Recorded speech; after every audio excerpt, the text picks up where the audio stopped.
चलिए, good evening everyone. तो बेटा देखो, हमारा चैप्टर नंबर 3 बिजनेस एनवायरनमेंट। आज हमारा टॉपिक है कंपोनेंट्स ऑफ बिजनेस एनवायरनमेंट। तो कंपोनेंट्स ऑफ बिजनेस एनवायरनमेंट के दो कंपोनेंट्स है बेटा। पहला है इंटरनल एनवायरनमेंट, दूसरा है एक्सटर्नल एनवायरनमेंट। ठीक है जी। अच्छा, ये जो आपने याद है ना फैक्टर्स पढ़े थे, फैक्टर जो हमारे बिजनेस को इन्फ्लुएंस करते थे, बेसिकली वो है, यानी कि यहाँ से आप बोल सकते हो फैक्टर्स ऑफ बिजनेस एनवायरनमेंट या कंपोनेंट्स व्हाटएवर, राइट। तो सर बेसिकली हमारे दो तरह के होते हैं। एक होता है इंटरनल एनवायरनमेंट, जो बिजनेस के अंदर वाले एनवायरनमेंट होते हैं, अंदर वाले इंटरनल फैक्टर्स होते हैं वो। और ये एक्सटर्नल वाले, ठीक है, यानी कि बिजनेस के बाहर वाले फैक्टर्स होते हैं वो। तो इंटरनल में आता है सबसे पहले objective of the company, policies of the company, organisation structure, management information system, production method and production capacity. ठीक है, ये जो पॉइंट्स है बेटा, ये हमारे आते हैं इंटरनल एनवायरनमेंट में। फिर आता है एक्सटर्नल एनवायरनमेंट में, हमारा माइक्रो एनवायरनमेंट दो पार्ट्स में डिवाइड हो जाता है बेटा, ये माइक्रो और मैक्रो। माइक्रो का मतलब बेसिकली होता है स्मॉल, और मैक्रो का मतलब लार्ज। ठीक है, यानी कि स्मॉल लेवल पे करते हैं इफेक्ट, ये लार्ज लेवल पे इफेक्ट करता है।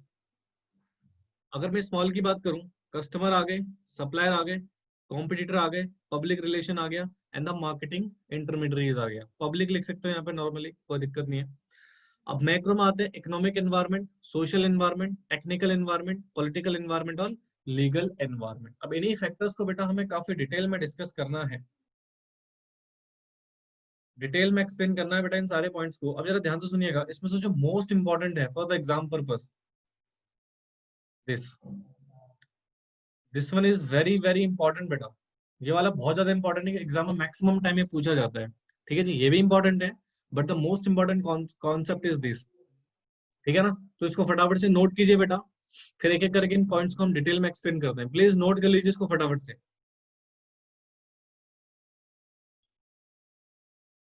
Detailed explanation of above points. ठीक है जी। तो एक एक करके बेटा इन पॉइंट्स को डिटेल में एक्सप्लेन करते हैं। तो सबसे पहला हमारा जो पॉइंट था वो क्या था, internal.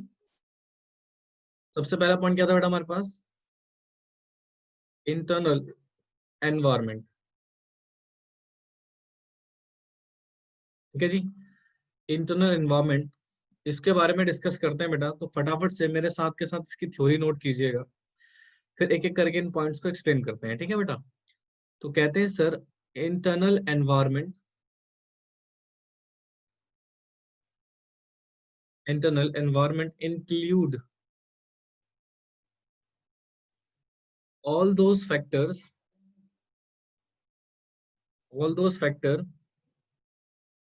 which influence business,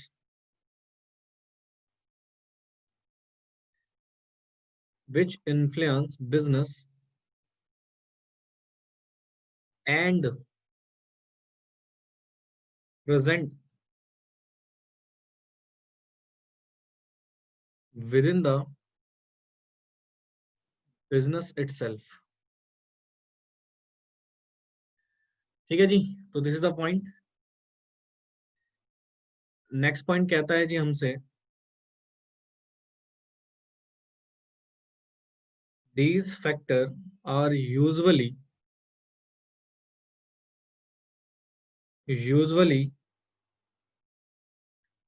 under the control of business,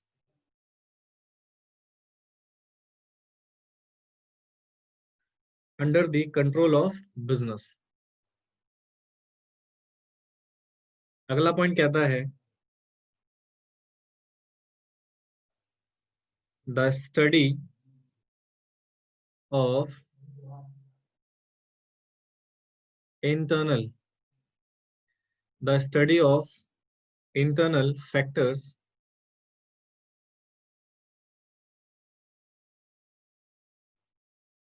is really important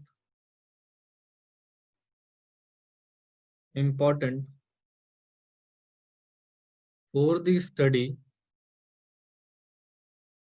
of internal environment।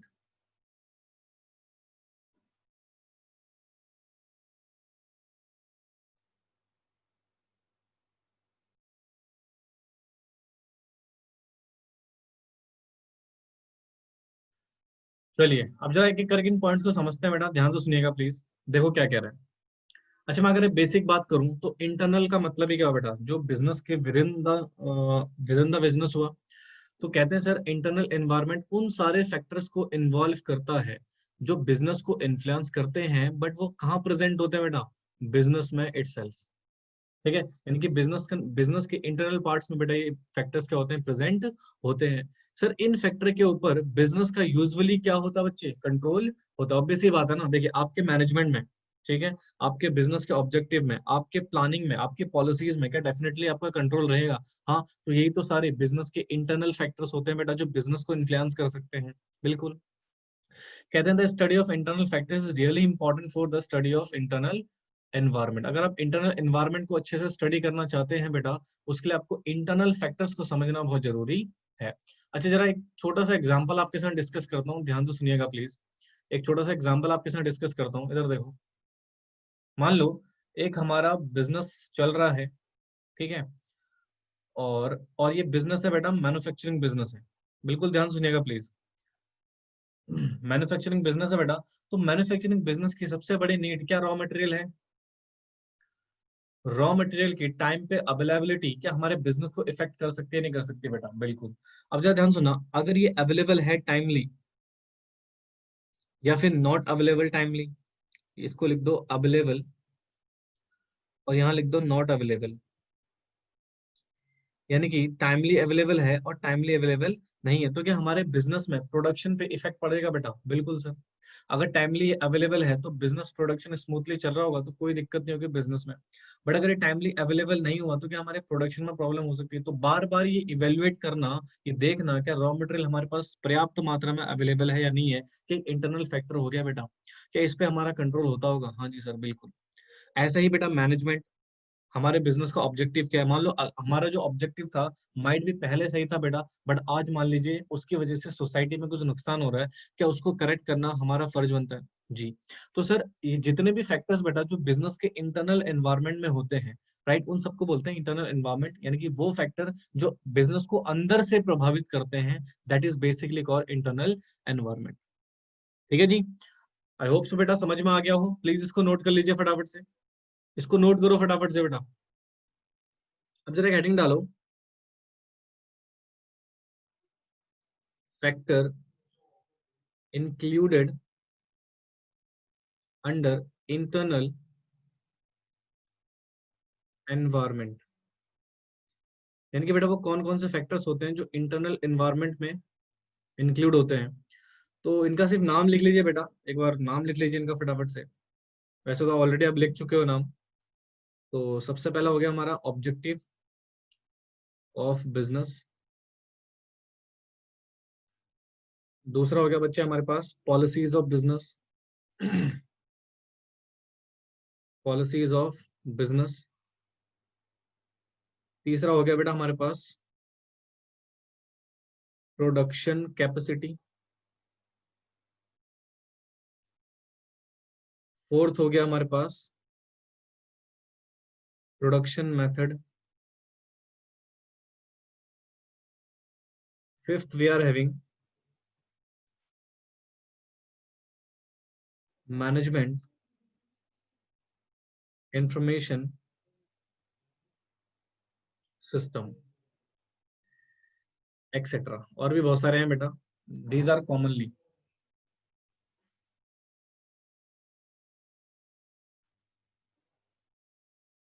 तो ये फैक्टर बेटा बेसिकली हमारे कहाँ कंसिडर होते हैं, इंटरनल एनवायरनमेंट में। सबसे पहला बिजनेस का ऑब्जेक्टिव, दूसरा बिजनेस की क्या पॉलिसीज है, हमारी प्रोडक्शन कैपेसिटी क्या है, हमारे प्रोडक्शन मेथड क्या है, मैनेजमेंट इंफॉर्मेशन सिस्टम कैसा है। तो ये सारे फैक्टर्स बेटा हमारे बिजनेस को इंटरनल से प्रभावित करते हैं, अंदर से, राइट। और इनके ऊपर बेटा बिजनेस का फुल्ली कंट्रोल होता है। ठीक है, इनके ऊपर पूरी तरह से कंट्रोल होता है बिजनेस का बेटा। ठीक है, इनको वो करेक्ट करके सिचुएशन को सही कर सकते हैं after the considering the internal environment. तो बेटा इनको कुछ डिटेल में एक्सप्लेन करने की रिक्वायरमेंट नहीं है बेटा, दीज नेम आर सफिशिएंट। आप इसको लिख लीजिए फटाफट से।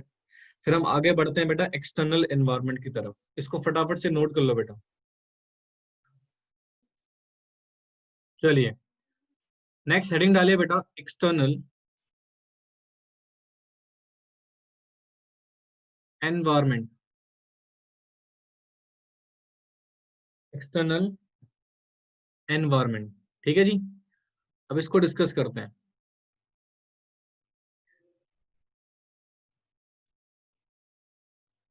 कहते हैं इट इंक्लूड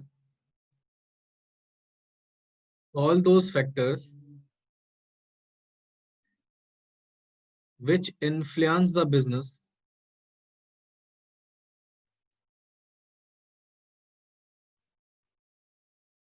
ठीक है, influence the business and exist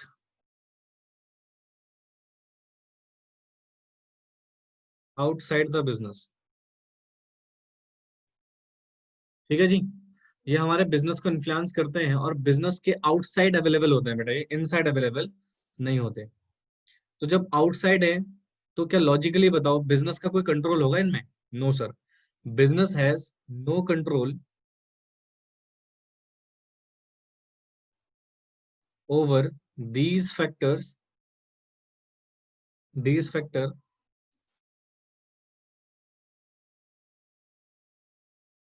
ठीक है। So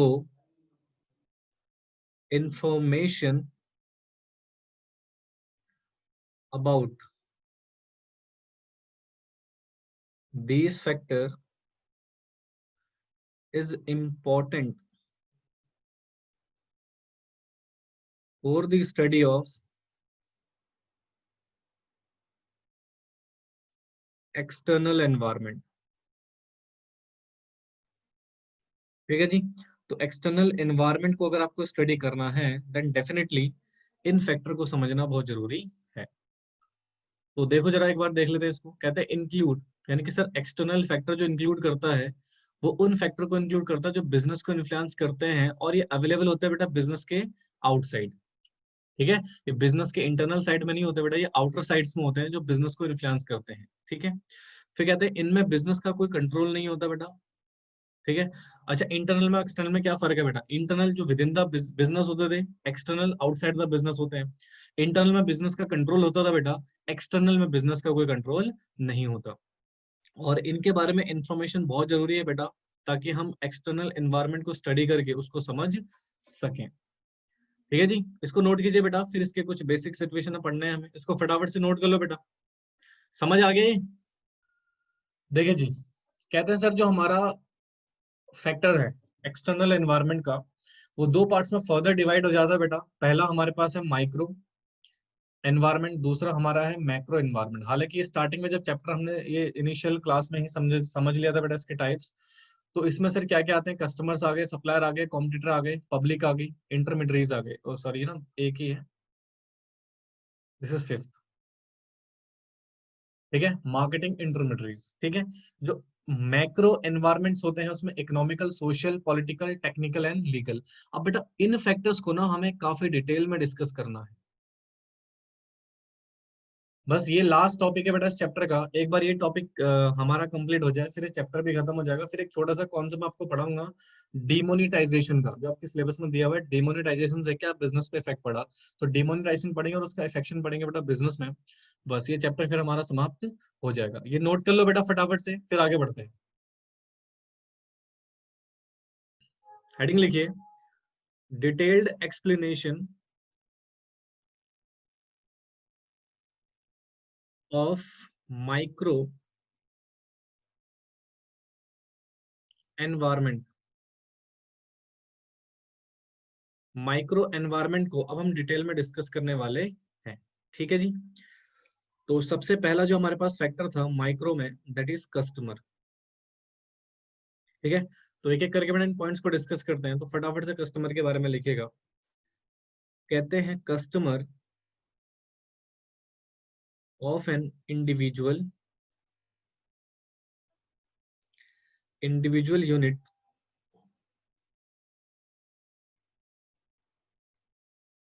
can be of different types, can be of different types. जैसे कि आपका हाउस होल्ड आ गया, गवर्नमेंट भी बेटा एज ए कंज्यूमर होती है, industry as a customer, commercial enterprises. तो ये बेसिकली हमारे कस्टमर्स के टाइप्स होते हैं बेटा, ठीक है। फिर कहते हैं the number of different type of customer highly influence the business. बेटा अगर मैं नॉर्मली बिजनेस के पॉइंट ऑफ व्यू से बोलूं तो बिजनेस में कहा जाता है कंज्यूमर या customer is the king. Basically जो कस्टमर होता है बेटा वो क्या होता है, किंग होता है। Consumer is the king of market, market का किंग होता है बेटा। अगर मान लीजिए अगर आप कस्टमर आपसे बेटा फेडअप हो गया, ठीक है, यानी कि उसको आपके प्रोडक्ट पसंद नहीं आ रहे, आपकी सर्विस बेटर नहीं लग रही है, देन डेफिनेटली बेटा क्या उस चीज का आपके बिजनेस पे बहुत बड़ा इफेक्ट पड़ेगा। जी बिल्कुल। तो कहते हैं सर इसलिए तो फर्स्ट फैक्टर जो है माइक्रो में, ठीक है, वो है कस्टमर। अगर कस्टमर ने कस्टमर को अपने बेटर सर्विस प्रोवाइड नहीं, देन डेफिनेटली कस्टमर आपके बिजनेस को क्या कर सकता है बेटा, बहुत बड़े लेवल पे इफेक्ट डाल सकता है। एक रिसेंट एग्जांपल मैं आपको बताता हूँ, एक्चुअली कुछ टाइम पहले हुआ था मैगी के साथ, ठीक है। तो कस्टमर की हेल्थ के साथ थोड़ा कॉम्प्रोमाइज हुआ बेटा, देन मैगी की एकदम से सेल्स क्या हो गई थी बेटा, डाउन हो गई थी, ठीक है, क्योंकि वो उसके उसके प्रोडक्ट में बेटा कोई लेड की क्वालिटी सॉरी क्वांटिटी बहुत ज्यादा पाई गई थी, जिसकी वजह से कैंसर का एक सिचुएशन हो रहा था। तो वहां पर लोगों का फेथ मैगी से क्या हो गया बेटा, थोड़ा सा कम हो गया। तो उसकी जो सेल्स एकदम से क्या हो गया बेटा, फॉल डाउन हो गई। फिर उन्होंने धीरे धीरे बेटा भरोसा जताया, और फिर धीरे धीरे धीरे बेटा कस्टमर को बिलीफ आया, और उनका प्रोडक्ट की वैल्यू क्या हो गई बेटा, बढ़ने लग गई, ठीक है। तो ये सिचुएशन होता है बेटा कि कस्टमर बहुत बड़ा इम्पैक्ट डालता है बेटा हमारे बिजनेस में, ठीक है। अगर कस्टमर ही सेटिस्फाइड नहीं है देन डेफिनेटली हमारा बिजनेस क्या होगा बेटा, नहीं चल पाएगा। तो कहते हैं कस्टमर एक इंडिविजुअल यूनिट है बेटा, जो अलग अलग तरह का होता है। हाउस होल्ड हो गया, गवर्नमेंट हो गई, इंडस्ट्री हो गई, और कमर्शियल एंटरप्राइजेस हो गई, ये सारे ऐसे कस्टमर्स होते हैं बेटा। तो कहते हैं number of different type of customers हमारे बिजनेस को हाईली लेवल पे क्या करते हैं बेटा, इन्फ्लुएंस करते हैं। वैसे तो बेटा देखो बिजनेस कंज्यूमर के ऊपर बिजनेस का कोई डायरेक्ट कंट्रोल नहीं होता, डायरेक्ट कंट्रोल पॉसिबल ही नहीं है बेटा, बट हाँ ये एक तरीके से मैनेज जरूर कर सकता है बेटा। कस्टमर को अच्छी क्वालिटी देके, अच्छी सर्विस देके, अच्छा फीडबैक अगर मिलता है देन डेफिनेटली कस्टमर क्या होगा बेटा, सेटिस्फाइड रहेगा। तो माइट बी कि आपका बिजनेस लॉन्ग टर्म तक सरवाइव कर सके। तो customer one of the factor of internal parts, यानी कि सॉरी एक्सटर्नल पार्ट्स, जो कि माइक्रो एनवायरनमेंट में आता है, जो कि हमारे बिजनेस को क्या कर सकता है बेटा, इफेक्ट कर सकता है। आई होप सो बेटा आपके समझ में आया हो। प्लीज इसको नोट कर लो फटाफट से, नोट इट डाउन बेटा फास्ट। देखो जी, हमारे अदर दो सिचुएशन है बेटा। हमने एक पॉइंट तो डिस्कस कर लिया कस्टमर, नाउ नेक्स्ट पॉइंट है हमारे पास बेटा सप्लायर और कॉम्पिटिटर, राइट। अगर सप्लायर और कॉम्पिटिटर भी बेटा एक तरह से हमारे क्या है, माइक्रो इन्वायरमेंट के फैक्टर्स हैं बेटा, जो हमारे बिजनेस को इफेक्ट डाल सकते हैं। जैसे फॉर एग्जांपल सप्लायर बेटा बिजनेस को इफेक्ट डाल सकता है। मान लीजिए आपके पास आपका एक ऐसा बिजनेस है जहां पर एक ही सप्लायर है आपका, ठीक है, ओनली वन सप्लाई, और वो सप्लायर बेटा किसी वजह से आपसे नाराज हो गया, गुस्सा हो गया, वट एवर, कुछ भी कारण हो सकता है बेटा कि आपने पेमेंट टाइम पे नहीं कराया, whatever the reason, right, आपके रिलेशन खराब हो गए। तो उस केस में क्या आपको सप्लाई हो पाएगी प्रॉपरली, नहीं हो पाएगी, सप्लाई रुक जाएगी, जिससे आपका बिजनेस इफेक्ट होगा, नहीं होगा बेटा, ठीक है। तो कहते हैं सर सप्लायर भी हमारे बिजनेस को क्या कर सकता है बेटा, इफेक्ट डाल सकता है। फिर आता है कॉम्पिटिटर, कॉम्पिटिटर तो सबसे बड़ा इफेक्ट डालता है बेटा। तो कहते हैं competing firm can influence the business in number of ways, बहुत सारे तरीके हैं बेटा जहां पर कॉम्पिटिटिंग वे आपको क्या कर सकते हैं बेटा, एक टफ कॉम्पिटिशन दे के आपके बिजनेस को इन्फ्लुएंस कर सकती है। एग्जाम्पल जियो, क्या जियो के मार्केट में लॉन्च होते ही बेटा एयरटेल को बहुत टफ कंपटीशन मिला, और जो आइडिया और वोडाफोन थे बेटा इनके तो बिजनेस ही बेटा एकदम से लॉस मेकिंग हो गए। तो कहीं ना कहीं बेटा जियो ने जैसे ही मार्केट में एंटर करा, तो क्या उसने और टेलीकम्युनिकेशन कंपनीज को बहुत बड़ा कंपटीशन दिया, क्योंकि उसने ऐसी प्रमोशन पॉलिसी लॉन्च करी बेटा जो अदर कंपनी अफोर्ड नहीं कर पाई। एयरटेल तो फिर भी एक जाइंट कंपनी थी बेटा जो बर्दाश्त कर गई, बाकी ये कंपनियां तो बर्दाश्त ही नहीं कर पाई। तो क्या बिजनेस कॉम्पिटिटर की वजह से भी इन्फ्लुएंस हो सकता है बेटा, हाँ। तो कहते हैं they can do so by bringing the new and cheap product in the market by launching the scheme of sale promotion. Different different तरह के सेल्स प्रमोशन को लॉन्च करके बेटा हमारा जो कॉम्पिटिटर हो सकता है बेटा वो हमारे बिजनेस को इफेक्ट डाल सकता है। ठीक है, तो ये 2 पॉइंट है बेटा, सप्लायर और कॉम्पिटिटर, बहुत इजी कॉन्सेप्ट है एंड आई होप सो समझ में आ गया होगा। इसको फटाफट से नोट कर लीजिएगा बेटा विद एग्जांपल। ठीक है जी, तो ये हमारा एक एग्जांपल हो गया बेटा कॉम्पिटिटर का, लाइव एग्जांपल, जो आपने ऑब्वियसली बात है इसको फील किया है, दैट इज जियो और रिलायंस, जियो, एयरटेल एंड आइडिया वोडाफोन, यानी टेलीकम्युनिकेशन कंपनी में जो कंपटीशन हुआ था। ठीक है जी, तो इसको नोट करो बेटा फटाफट से एंड आई होप सो कि आपको ये समझ में आ गया हो। जो नेक्स्ट पॉइंट है बेटा हमारे पास, वो है पब्लिक और मार्केटिंग इंटरमीडियरीज। ठीक है, कहते हैं sir public has a different constituent like a local public, press, media. ठीक है, ये भी बेटा पब्लिक की डेफिनेशंस में आते हैं। कहते हैं द एटीट्यूड और behaviour of those constituent can be effect the business unit. बेटा एक मुझे एक बात बताओ, दिल्ली में दिल्ली में बेटा क्या ऑलरेडी पोल्यूशन बहुत ज्यादा है? हाँ जी, पोल्यूशन बहुत ज्यादा है एनवायरमेंट में, तो क्या यहाँ के लोग ऐसे किसी बिजनेस को बर्दाश्त करेंगे बेटा जो एनवायरमेंट में पोल्यूशन फैला रहा हो बेटा? हाँ जी, नहीं सर। तो सर पब्लिक का भी बहुत बड़ा इम्पैक्ट पड़ता है हमारे बिजनेस में, कि हम ऐसी ऐसी पॉलिसी, ऐसे बिजनेस को अपोज करते हैं बेटा जो कहीं ना कहीं बेटा पब्लिक को नुकसान दे रही है। जब पब्लिक ही आपका प्रोडक्ट वगैरह नहीं बाय करेगी, राइट, आपके अगेंस्ट बात करेगी, देन डेफिनेटली कि आप अपने बिजनेस को चला सकते हैं। बेटा प्रेस आपके अगेंस्ट हो जाए, आपने देखा होगा बहुत सारे बिजनेस के अगेंस्ट बेटा न्यूज आती है, तो वहां पर भी क्या बिजनेस को बहुत बड़ा इफेक्ट हो सकता है। जी बिल्कुल, ठीक है। तो कोई भी बिजनेस बेटा पब्लिक पॉलिसी के अगेंस्ट काम ना करे, पब्लिक के पॉलिसी के फेवर में ही काम करे हमेशा, तो उसका बिजनेस डेफिनेटली ग्रोथ ही करेगा।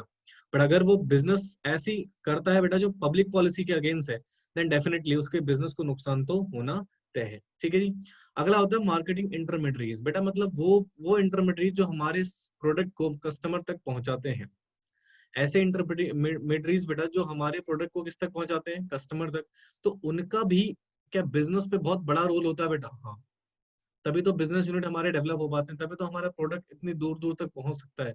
तो उनका होना ना होना भी क्या हमारे बिजनेस को बहुत बड़ा इफेक्ट डाल सकता है। बिल्कुल, जैसे कुछ प्रोडक्ट बेटा कुरियर के थ्रू जाते हैं, राइट, पोस्टल के थ्रू जाते हैं, तो क्या इनका होना ना होना क्या हमारे बिजनेस को बहुत बड़ा इम्पैक्ट कर सकता है? जी सर। तो मार्केट इंटरमीडियरीज जैसे आपका होलसेलर, रिटेलर वगैरह आ गए, ठीक है ना, तो ये सारे भी हमारे बिजनेस के लिए काफी इंपॉर्टेंट होते हैं बेटा। तो इनका होना है ना होना हमारे बिजनेस को क्या कर सकता है बेटा? इम्पैक्ट कर सकता है। ठीक है, तो ये हुआ बेटा हमारा माइक्रो एनवायरनमेंट का कॉन्सेप्ट खत्म। नेक्स्ट क्लास में बेटा हम मैक्रो एनवायरनमेंट का कॉन्सेप्ट डिस्कस करेंगे। आई होप सो कि आपको 5 के 5 पॉइंट समझ में आ गए हों। ठीक है जी, बाकी हम आपसे मिलेंगे नेक्स्ट क्लास में, इसको नोट कर लीजिएगा बेटा।